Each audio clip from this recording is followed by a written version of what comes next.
Greetings, fellow gardeners. Today's presentation is all about Jaboticabas. Looks like Concord grapes. It's not. It's a tree from Brazil that makes a grape-like fruit, sometimes called the grape of the tropics. This is a fruit that I'm familiar with over in the islands in Hawaii. Pretty common, grows fairly well over a lot of the islands, and they're not too expensive in the farmer's market. You get quite fond of them. They really are like eating Concord grapes, very much as closest thing I could compare it to. I brought seeds over here to Fremont, California several times, and in all cases the trees died during the wintertime and I could get nowhere with them.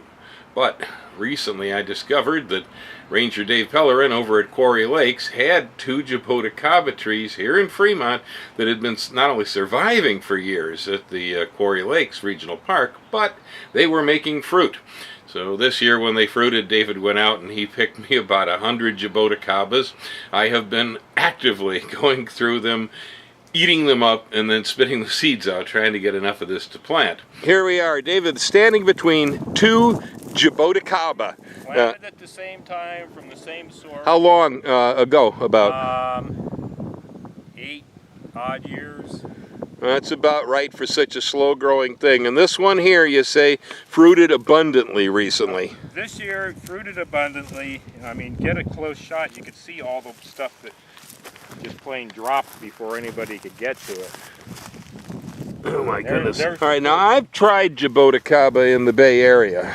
I've tried it repeatedly, actually, at least 2 separate collections of seeds, 2 separate times. I eventually just completely gave up on these things and decided they do not raise here in California. I was wrong whenever I say it won't. Okay.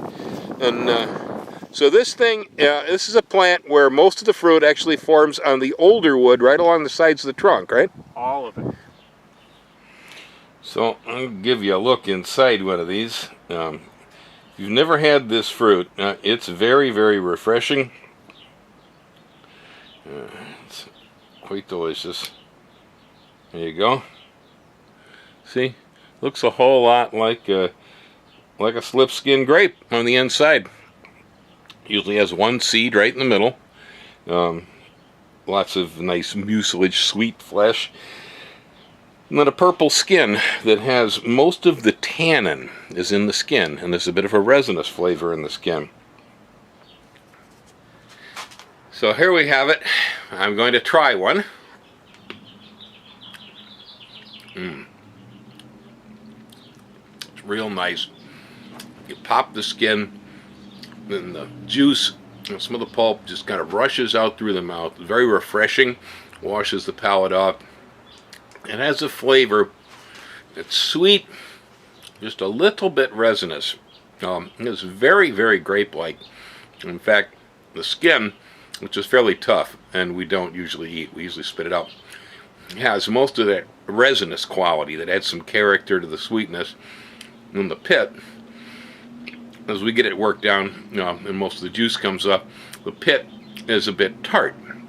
And so it's sweet, rush of juice, gradually working towards slightly tart and resinous. And the longer you suck on the pit and chew on the skim, the more of that quality comes on. So the Jaboticaba is a adjustable fruit. If you just like it sweet, you bite into it and spit everything out real quick. And if you like it with a little more character, you just kind of keep chewing.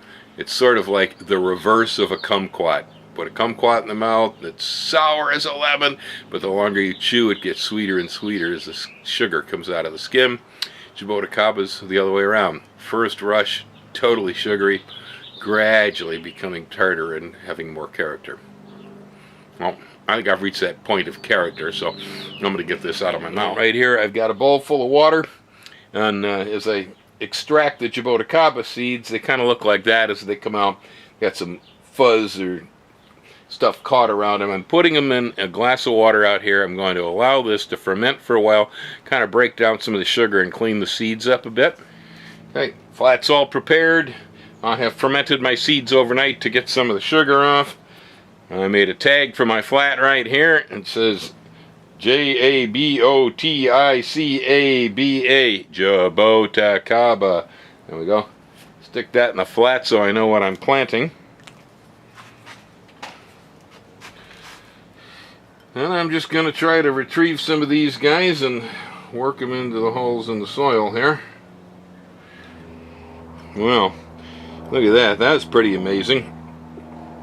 It appears that I had exactly 48 seeds here.